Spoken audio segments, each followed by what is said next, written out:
പ്രവാചകന്റെ പുസ്തകം 3-ാം അധ്യായം 4-ാം വാക്യം നമുക്ക് വായിച്ച് കേൾക്കാം. യാക്കോബിൽ തിന്മ കാണുവാനില്ല.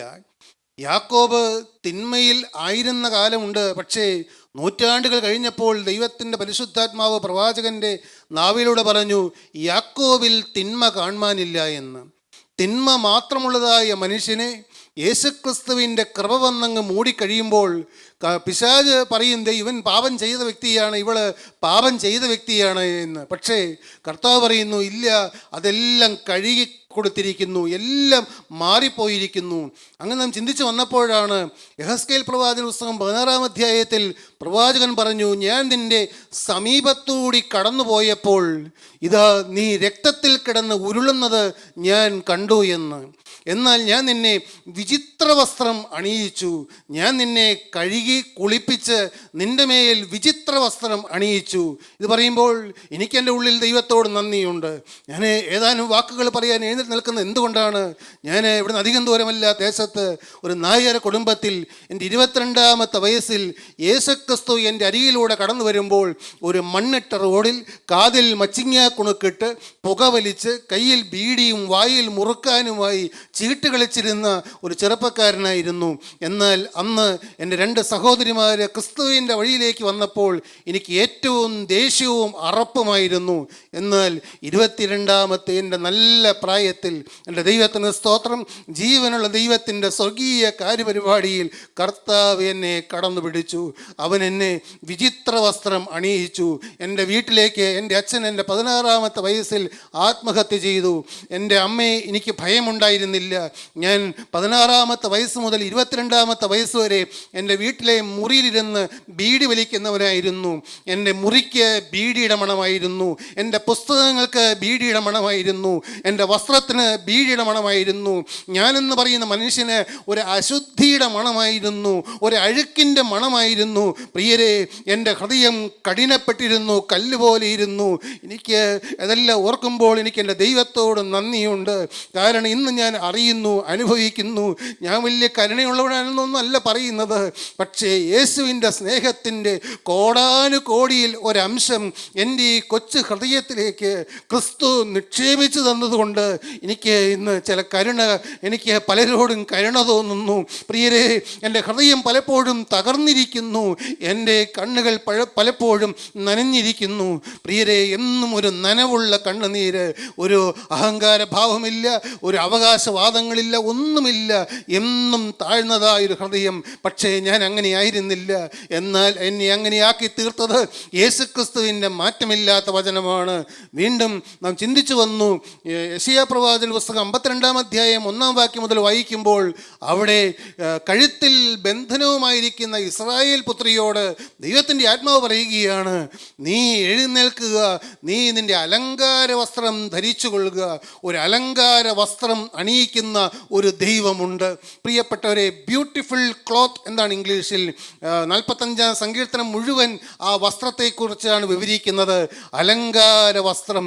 എൻ്റെ പ്രിയരെ, ആ അലങ്കാര വസ്ത്രം അണിഞ്ഞ് കർത്താവിൻ്റെ മണവാട്ടിയായി ഈ നാവിലൂടെ എൻ്റെ സഭയുടെ അധരത്തിൽ നിന്ന് മധു പൊഴിയുന്നു, തേൻ പൊഴിയുന്നു എന്നാണ് പിതാക്കന്മാർ പാടിയത്. അങ്ങനെയാണെങ്കിൽ നമ്മുടെ അധരത്തിൽ നിന്ന് നാം പ്രസംഗിക്കുമ്പോൾ മാത്രമല്ല, കുറേ കാലം കഴിഞ്ഞ് നാം രോഗക്കിടക്കയിലായിരിക്കുമ്പോൾ ഞങ്ങൾ കണ്ടിട്ടുണ്ട്, കിടക്കുക മാത്രം ചെയ്യുന്ന ചില ദൈവദാസന്മാരുടെ അടുക്കൽ കടന്നു ചെല്ലുമ്പോൾ ചെല്ലുന്ന നാം അവരുടെ വായിൽ നിന്ന് വരുന്ന മധുപോലെയുള്ള തേൻ പോലെയുള്ള വാക്കുകൾ കേട്ട് ചെല്ലുന്ന നാം കൃപയിലായി പോരുന്ന അനുഭവങ്ങൾ ഉണ്ട്. പ്രിയപ്പെട്ടവരെ, അങ്ങനെയാണെങ്കിൽ നാം പ്രാർത്ഥിക്കണം, കർത്താവേ, ഈ എൻ്റെ ആയുസ് തീരുന്ന അവസാന സമയം വരെയും എൻ്റെ നാവിൽ നിന്ന് എപ്പോഴും നിരാശയുടെയോ അല്ലെങ്കിൽ ആവലാതിയുടെയോ ഭാരത്തിൻ്റെയോ വാക്കുകൾ വരാതെ ക്രിസ്തുവിൻ്റെ സ്നേഹത്തിൻ്റെ സമാധാനത്തിൻ്റെ വാക്ക് വരണമെങ്കിൽ ഞാൻ ഓരോ ദിവസവും കിട്ടുന്നതായ ദൈവത്തിൻ്റെ വചനമനുസരിച്ച് ജീവിതം ക്രമീകരിച്ചു കൊള്ളണം. കാരണം ഈ ശരീരം മുഴുവൻ രൂപാന്തരപ്പെട്ട് ഹൃദയം മുഴുവൻ പണ്ട് 73 വന്നതായ അനുഗ്രഹീതനായ ദേവദാസൻ പറഞ്ഞു എന്ന് ഞങ്ങൾ കേട്ടിട്ടുണ്ട്. ഞാൻ മിണ്ടാതെ കിടന്നാലും രോഗാവസ്ഥയിൽ കിടന്നാലും എൻ്റെ ഓരോ പരമാണുവും എൻ്റെ ഓരോ രോമകൂപം പോലും ദൈവത്തെ സ്തുതിക്കുമെന്ന്. ദൈവത്തിന് സ്തോത്രം.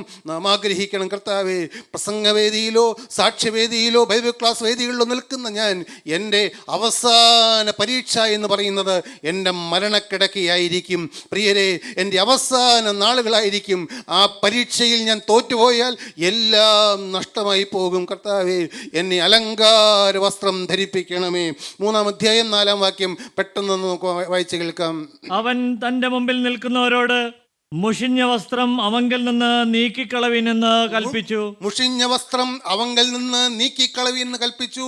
വിചിത്ര വസ്ത്രം കൊടുത്തു, അലങ്കാര വസ്ത്രം കൊടുത്തു. പക്ഷേ ഇതാ വീണ്ടും വസ്ത്രം മുഷിഞ്ഞു പോയിരിക്കുന്നു.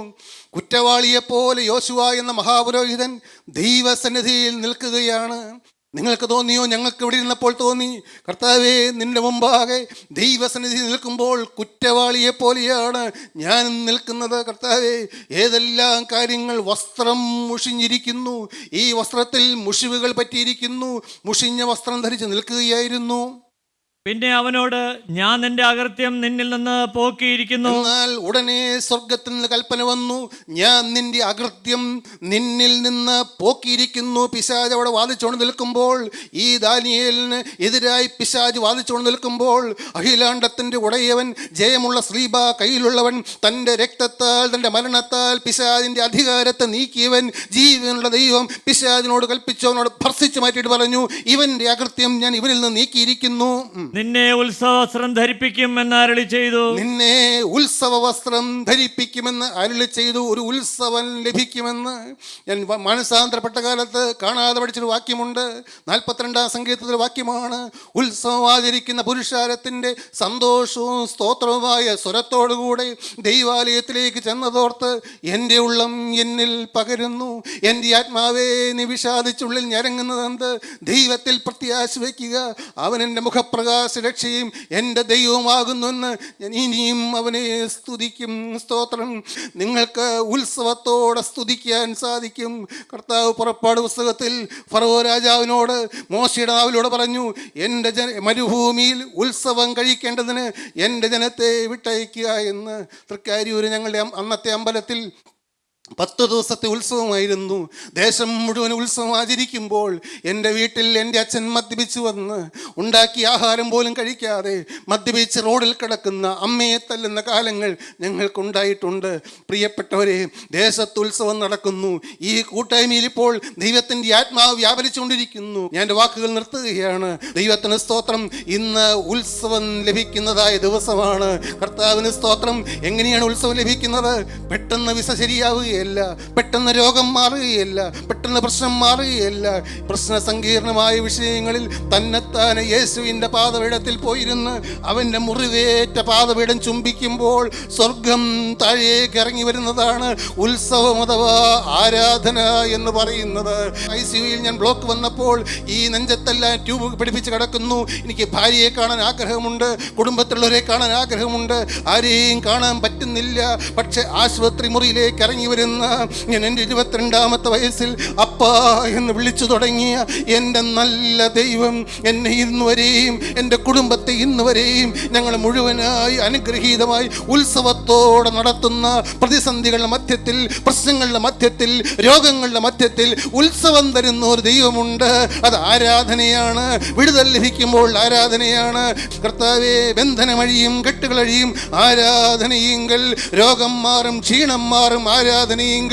ആരാധന ഉയരട്ടെ, ഉത്സവം തുടങ്ങട്ടെ, ബന്ധനങ്ങൾ അഴിയട്ടെ. ഇന്ന് നിങ്ങൾ ഉത്സവത്തിൻ്റെ സന്തോഷത്തിമേപ്പിൽ എഴുന്നേറ്റ് പോകാൻ യേശുവേ നീ ഇറങ്ങി വന്നിരിക്കുന്നതിനാൽ ഞങ്ങൾ നിന്നെ സ്തുതിക്കുന്നു എന്ന് മാത്രമേ പറയാനുള്ളൂ. യേശുവേ, ഈ ഉള്ളവൻ സ്തുതിച്ചോട്ടെ. കുറ്റവാളികളായ ഞങ്ങളുടെ നാവിൽ തിരുരക്തം തൊടുമ്പോൾ ഞങ്ങൾ നിന്നെ സ്തുതിച്ചോട്ടെ. യേശുവേ, നിനക്ക് മഹത്വം.